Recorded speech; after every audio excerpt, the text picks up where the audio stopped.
वर्धा जिल्ह्यातील वायफळ येथे विद्युत पुरवठा अचानक खंडित झाल्याने पोल्ट्री फार्ममधील 1500 कोंबड्यांचा मृत्यू झालाय। शेख निसार शेख करीम यांनी वायफळ येथे पोल्ट्री फार्मचा उद्योग सुरू केला होता। यामध्ये 5000 कोंबड्या होत्या।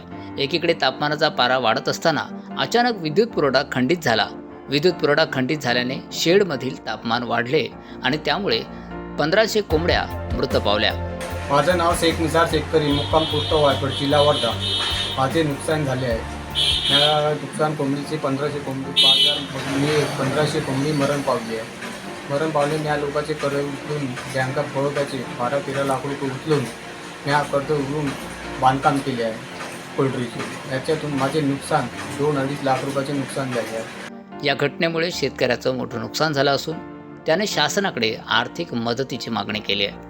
शासनाने यांचे नुकसान द्यावे। माझ्याजवळ 4 एकर शेती आहे, काही पिकत नाही म्हणून मी पोल्ट्रीचा उद्योग चालू केला। कशामुळे नुकसान झालं तुमचं? त्याच्यामुळे लाईनमुळे माझं नुकसान झालं। 1 वाजतापासून तर 2:30 वाजतापर्यंत लाईन नव्हती। माझ्या कोंबड्या 1500 मरण पावल्या आहेत। शिल्लक किती आहे? शिल्लक 3500 शिल्लक आहे।